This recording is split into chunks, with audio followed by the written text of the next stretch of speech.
संत म्हणतात, जप तप तीरथ बरस हजार,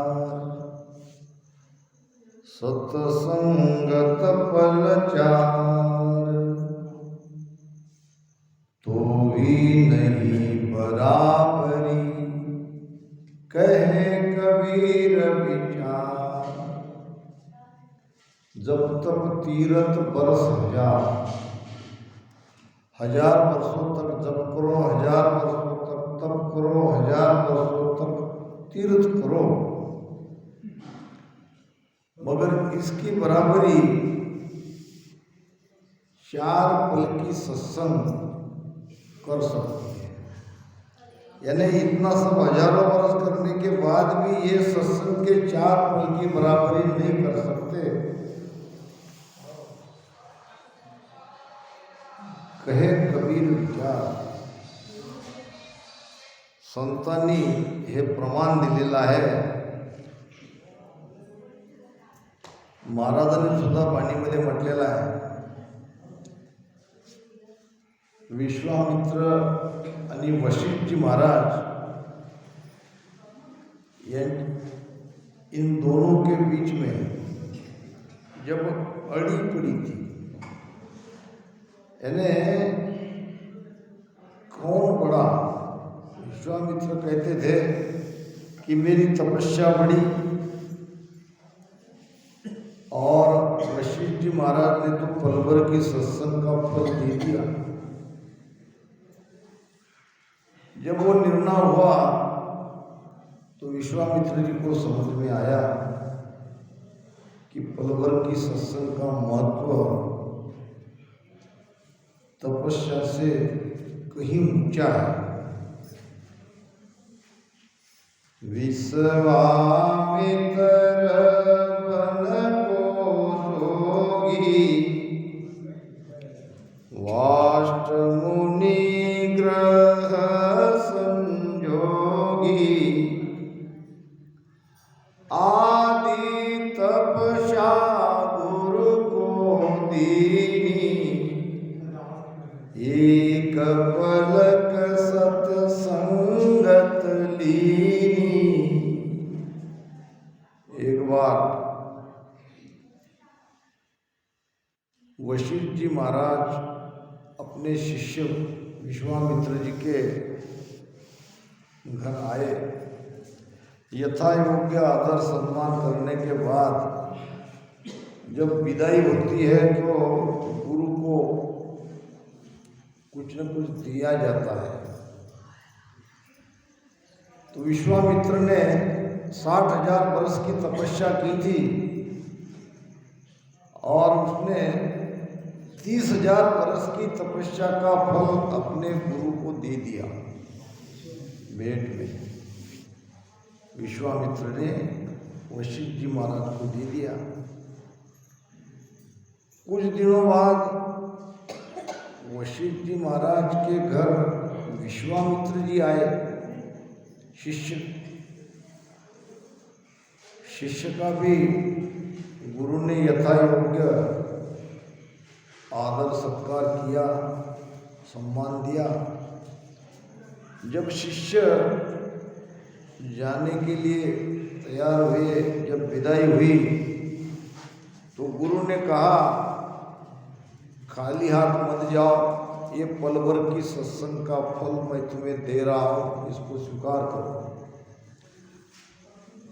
उसी समय अपने गुरु के प्रति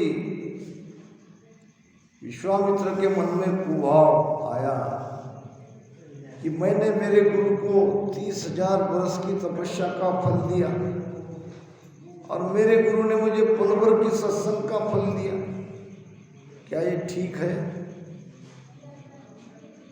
ये तो अन्याय है। प्रीत घटी हर मन पछतायो, समझो नहीं विष्णु समझायो, हर की माया तोय बरमावे, जा जाय शेष पे न्याव चुकावे। जब ये विश्वामित्र अपने गुरु के बारे में जो पहले प्रीति थी वो प्रीति घट गई। एक बात इस पे ध्यान करने योग्य है, जब भी गुरु शिष्य के बीच में कोई व्यवहार आता है तो प्रीति घटती है, व्यवहार आना ही नहीं चाहिए। गुरु देवे निज स्वरूप रूप निर्गत दिन जाओ। गुरु तो वो पूरी सत्ता दे देते हैं। अब ये प्रमाण यहाँ पे वशिष्ठ जी महाराज विश्वामित्र का चल रहा है। मन में गुरु के प्रति निष्ठा कम हो गई, प्रीति घट गई। भगवान विष्णु के पास गए। उस जमाने में मृत्युलोक से देवलोक में जा सकते थे, स्वर्गलोक में मनुष्य जा सकते थे। आज ये कलयुग में नहीं जा सकते, मगर उस युग में ये बात थी।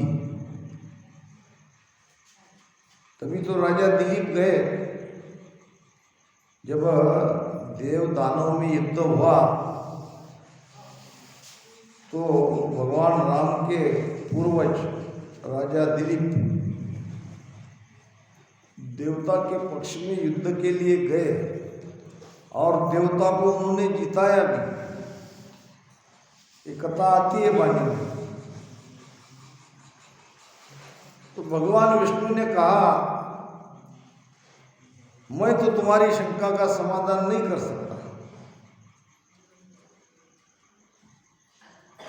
वैसे तो गुरु ने जो कुछ भी दिया वो शिष्य को सहर्ष स्वीकार कर लेना चाहिए, मगर आपके अंदर में तुलना हो रही है कि मैंने इतना इतना दिया, गुरु ने मुझे इतना सा दिया, तो तुमको राम जी की माया भरमा रही है। अब जो कोई भरमाया हुआ है उसको समझाना, उसका भ्रम निकालना बड़ा कठिन है। भगवान विष्णु कहने लगे कि देखो, मुझे तो यही लग रहा है कि जो कुछ हुआ वो ठीक हुआ, मगर तुम समझ नहीं पा रहे हो, तुम भरमा गए हो। तो तुम जाओ शेष भगवान के पास, वो तुम्हारा निर्णय कर देगा, वो आपको समझा देगा कि 30,000 साल की तपस्या का फल बड़ा है या पल भर की सत्संग का फल बड़ा है। सारो धरण से सयूं बोल्या,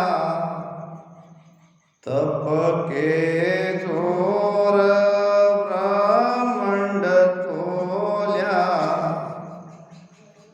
दुस की धरन मुनेश्वर दूजो, सतगुरु शब्द साच कर पूजो।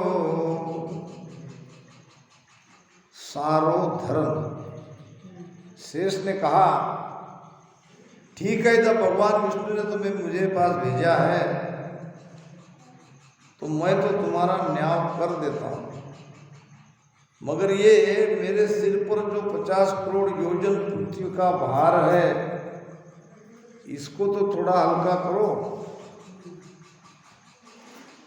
तो विश्वामित्र ने कहा, ठीक है, आपने जो पृथ्वी को सिर पर उठा रखा है ये मेरे सिर पर रखो और मुझे जल्दी से बताओ कि पल भर की सत्संग का क्या महत्व है और 30,000 वर्ष की तपस्या का क्या महत्व है, दोनों में कौन बड़ा है। अब विश्वामित्र एक बार नहीं 3 बार उन्होंने 60,000 वर्ष की तपस्या की थी। ये तो यहाँ पे कथा में एक बार की आती है, इसके पहले भी उन्होंने 2 बार 60,000 वर्ष की तपस्या करी थी। विश्वामित्र के जैसे तपस्वी संसार में कोई नहीं हुई। एक पहला प्रमाण है जिसकी तपस्या भंग करने के लिए इंद्र को अप्सरा को भेजना पड़ा और मेनका आई। मेनका ने तपस्या भंग की और मेनका विश्वामित्र की पत्नी बनी, दोनों को एक बेटी भी हुई। ये अद्भुत प्रमाण है कि किसी तपस्वी की तप को भंग करने के लिए स्वर्ग से कोई अप्सरा आती है और उस अप्सरा से बेटी पैदा होती है। और दूसरी बार तब किया जब त्रिशंकु, राजा त्रिशंकु थे और वशिष्ठ जी महाराज के शिष्य थे। एक बार विश्वामित्र ने उनको पूछा, क्या तुम्हें गुरु वशिष्ठ जी सदैव स्वर्ग में भेज सकते हैं? त्रिशंकु राजा ने पूछा कि मैंने पूछा नहीं, अब की बार जाओ जाके पूछो। अगर तुम्हें इसी शरीर से स्वर्ग में अगर भेज सकते हो तो उनको गुरु बनाओ, अगर नहीं भेज सकते हो क्या करते हो गुरु बना के? जब त्रिशंकु ने वशिष्ठ जी को पूछा तो वशिष्ठ जी ने कहा कि मैं तो नहीं भेज सकता, हाँ मैं तुम्हारे सूक्ष्म शरीर को भेज सकता हूँ, मगर इस स्थूल शरीर के साथ आप स्वर्ग में नहीं जा सकते। फिर आप अगर नहीं भेज सकते हो तो मैं आपको छोड़ता हूँ। उसने कहा छोड़ो, जब मेरे अंदर वो सामर्थ्य नहीं है तो मैं कैसे कहूँ? फिर जाके विश्वामित्र को गुरु बनाया। विश्वामित्र ने अपने तप के बल से उसको स्वर्ग में भेजा। तब करीब उन्होंने और 60,000 वर्ष की तपस्या, मगर स्वर्ग के द्वारपाल ने उसको धकेल दिया, कहा कि इस गंदे शरीर को यहाँ प्रवेश नहीं हो सकता। और धकेल दिया तो नीचे अपने बल से उसने बीच में रोक लिया, नीचे गिरने नहीं दिया विश्वामित्र ने, और ऊपर स्वर्ग में भी वो नहीं पहुंचे, अधर लटक गए। फिर तप के बल से नया स्वर्ग बनाने की जिद विश्वामित्र ने करी, ये बात अलग है, वो उसकी इच्छा पूरी नहीं हुई। यहाँ भी उसने 60,000 वर्ष की तपस्या में से अपने गुरु को 30,000 वर्ष की तपस्या का फल दिया। अब तप के जोर ब्रह्मांड तोल्या, अपने तप के जोर से उसने सारा ब्रह्मांड को तोल लिया। विश्वामित्र ने कितनी देर तक तोल सकता है? धुसकी धरन मुनेश्वर धुजो। अब ये जो पृथ्वी उसने अपने सिर पे उठा रखी थी, शेषनाग का भार हल्का किया था, तो धीरे धीरे धीरे वो जमीन नीचे आने लगी। वैसे वैसे विश्वामित्र भी नीचे नीचे जाने लगा। वो कहने लगा कि भगवान ये क्या हो रहा है? ये पृथ्वी का तो भार असह्य है, मैं तो नीचे धंस रहा हूं, कुछ करो।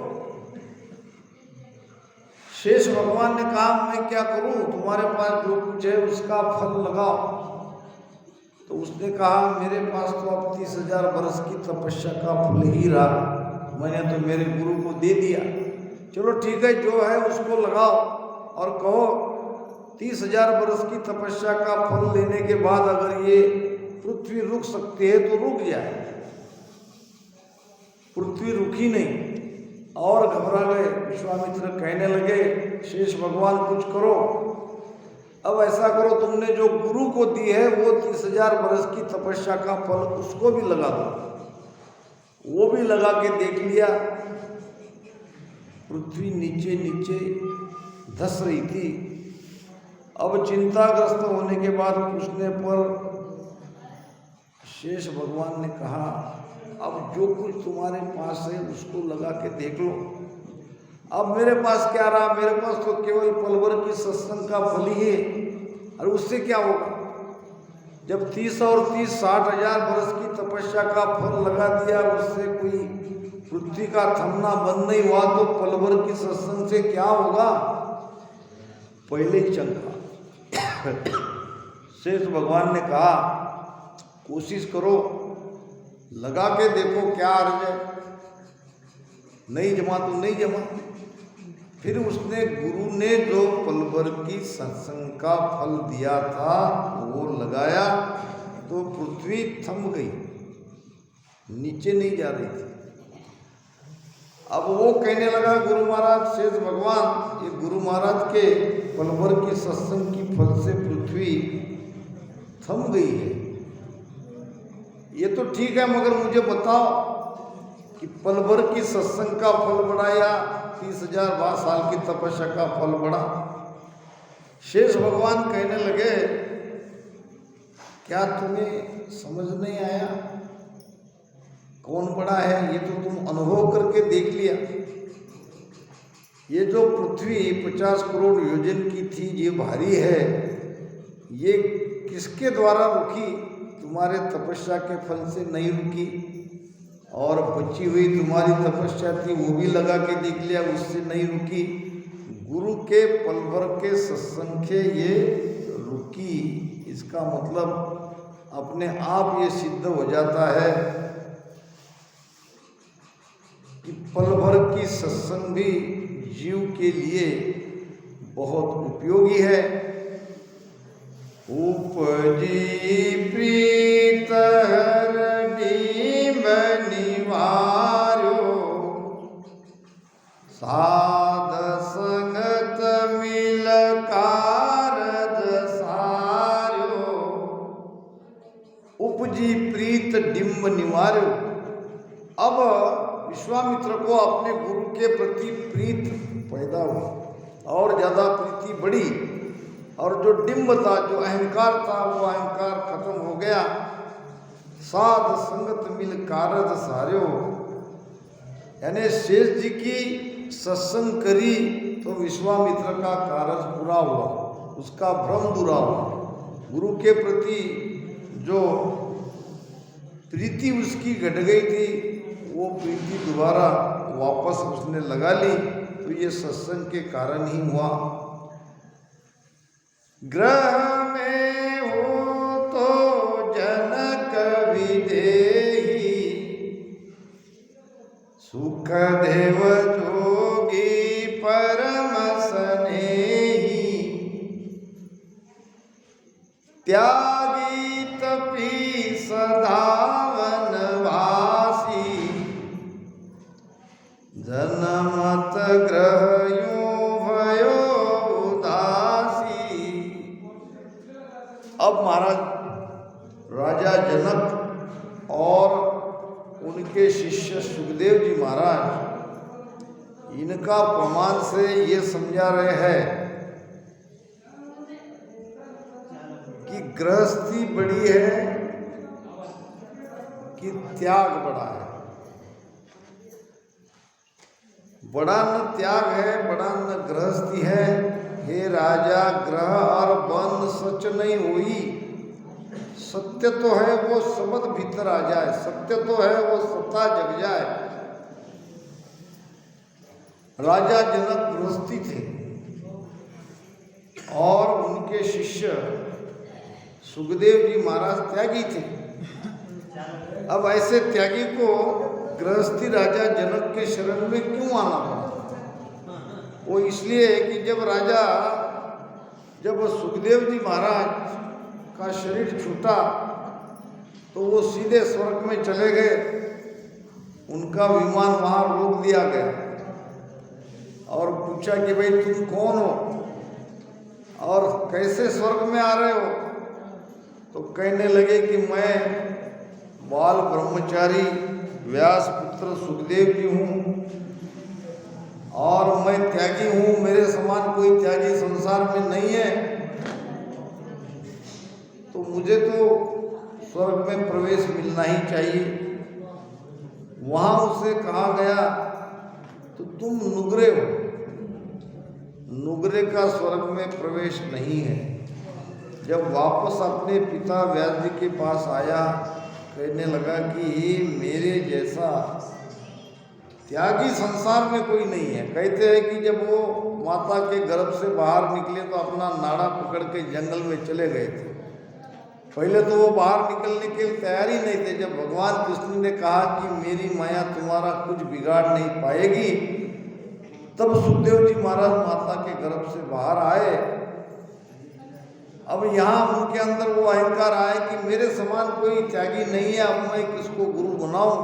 तो पिता ने कहा राजा जनक के शरण में जाओ, उसे तुम गुरु बनाओ। जब देखा कि राजा जनक तो ऐशो आराम में है, चारों तरफ भौतिक सुख में विलास में लिपायमान राजा को गुरु बनाने के लिए भेजा है, तो महाराज कहते हैं कि अटके विमान व्यास के आयो, व्यास देव गुरु जनक बतायो। व्यास देव ने कहा कि गुरु जनक राजा को बनाओ। सुख देव जति जनक गुरु राया, भक्ति भेद ले मोक्ष सिधाया, ग्रह त्याग की कहाँ हिदकाई, नारद के गुरु जेवर भाई। सुखदेव जति थे, ब्रह्मचारी थे, और राजा जनक गृहस्थी थे। राजा जनक से भक्ति का भेद लेकर सुखदेव जी महाराज, यहाँ मोक्ष लिखा है, मोक्ष में तो गए नहीं, गति हो गई। ग्रह त्याग की कहाँ हिदकाई। ग्रह और त्याग ये कोई मायने नहीं रखता है। हम देखते हैं कि गृहस्थी को गृहस्थी का अभिमान रहता है, त्यागी को त्याग का अभिमान रहता है। तो ये गृहस्थी त्याग से कोई फर्क नहीं पड़ता, फर्क पड़ता है भेद से। अगर भेद सच्चा है, भीतर में शब्द की जागृति हुई है, तो चाहे गृहस्थी रहो चाहे त्यागी रहो, इससे कोई फर्क नहीं पड़ता। नारद के गुरु झेवर भाई, नारद जी के गुरु कालू झेवर थे। नारद जी तो त्रिलोक गमन करने वाले थे और कालू झेवर तो मछलियां पकड़ने वाले थे। तो इसमें कोई फर्क नहीं पड़ता, कारण मिट जाना चाहिए। नारद की 84 कालू जी महाराज ने मिटा दी। बात तो उसके लिए गुरु बनाया था। राजा अमरीश ऋषद रवासा, बनवासी वो ग्रह उदासा, दियो श्राप सुदर्शन पायो, उलट चक्र उसी के आयो। राजा जनक में भगवत की सारी कथाएं आती है। हमारे गुरु महाराज की वाणी कैसे बनी, इसमें भागवत भी है, इसमें सब ग्रंथों का सार भी है, वेदों का भी निर्णय महाराज ने किया ही है, और उपदेश चेतावनी और अपना स्वयं का अनुभव, ऐसे सब मिला के ये वाणी बनी है। अब राजा अमरीश और दुर्वासा ऋषि की कथा आपने बहुत बार सुनी होगी। तो ये दुर्वासा ऋषि बड़े क्रोधी थे, जल्दी उनको क्रोध आता था, और राजा अमरीश न्यायी शांत प्रिय प्रजा की रक्षा करने वाले भक्ति करने वाले राजा थे। एक दिन दुर्वासा ऋषि के मन में आया कि चलो आज राजा अमरीश की परीक्षा लें। 10,000 शिष्यों के साथ एकादशी के दिन राजा अमरीश के नगर में आए दुर्वासा मुनि। कहने लगे, राजन, एकादशी का व्रत हमें आपके पास छोड़ना है, हमारी भोजन की व्यवस्था करो। ऋषि से राजा भी डरते थे, राजा अम्बरीश हाथ जोड़ के कहने लगे, मुनिवर आप आराम से जाके गंगा नहा के आओ, तब तक मैं आपकी सारी व्यवस्था करता हूँ। और व्यवस्था करी, मगर जानबूझकर दुर्वासा ऋषि ने गंगा नहाने में देर कर दी। इधर ब्राह्मण कहने लगे, एकादशी का व्रत छुड़ाने का समय टला जा रहा है, कब तक राह देखोगे।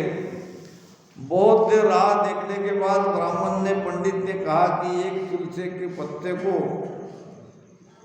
आप जल से मुंह में रख लो, इससे जो उपवास का महत्व है वो भी बना रहेगा, और तुम्हारे ऋषि के आने से पहले तुमने ये व्रत को छोड़ा नहीं, ये भी रहेगा, दोनों की बात बराबर रहेगी, धर्म का भी काम होगा और ऋषि का भी मन रखा जाएगा। तो पंडित जी के कहने पर राजा अम्बरीश ने तुलसी के पत्ते से वो व्रत को छुड़ा लिया। थोड़ी देर में राजा वो विश्वामित्र जी आए, आते ही गुस्सा हो गए, आँखें लाल हो गई और सिर से एक जटा निकाल के जमीन पे पटक दी, उसमें से कुत्या हुई और कुत्या दौड़ पड़ी राजा अम्बरीश को खाने के लिए। राजा अम्बरीश डर गया, ये क्या हो रहा है, मैंने क्या किया, ये कौन है ये कुत्या और क्यों मुझे मारना चाहती है। उसी समय भगवान विष्णु का सुदर्शन चक्र जो अम्बरीश राजा के रक्षण के लिए उसने छोड़ा, तो वो सुदर्शन चक्र लगा।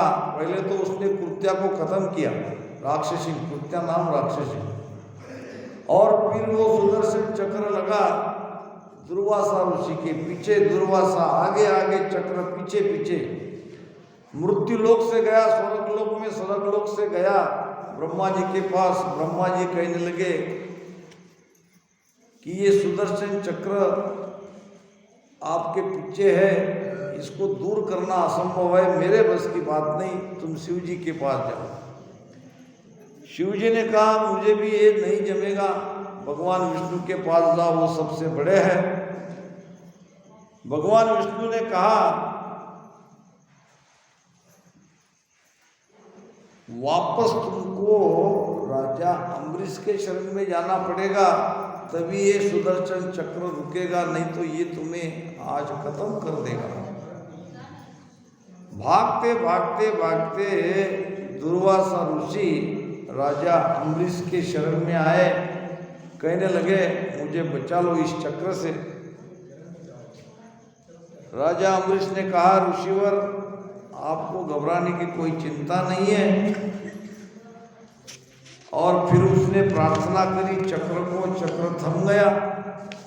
पूरी पूरी हर पास पुकारे, जन को द्रोही कौन उबारे, जाओ रीस राजा के पासा, बग से चूक मिटे भव त्रासा। पूरी पूरी हर पास पुकारे, और जन को द्रोही कौन उबारे। संत का कोई द्रोही है, संत का कोई दोषी है, तो उसको कहीं शरणा नहीं मिलता, कोई उसकी मदद नहीं करता। जाओ ऋषि राजा के पासा, हे ऋषि वापस राजा अम्बरीश के पास जाओ, बग से चूक मिटे भव त्रासा। आपको क्षमा जरूर करेंगे, और ये जो त्रास है चक्र का, सुदर्शन चक्र का, ये मिटेगा। यहाँ भव त्रासा लिखा है, यानी भवसागर में आना जाना, इसकी जो तकलीफ है, ये पीड़ा है, ये भी संत के शरण में जाने पर ही मिट सकती है। मैं जन्मे जन्मे रे माई, भगवत भक्ता अंतर को नाही, तब रीस राजा के आयो, मिटी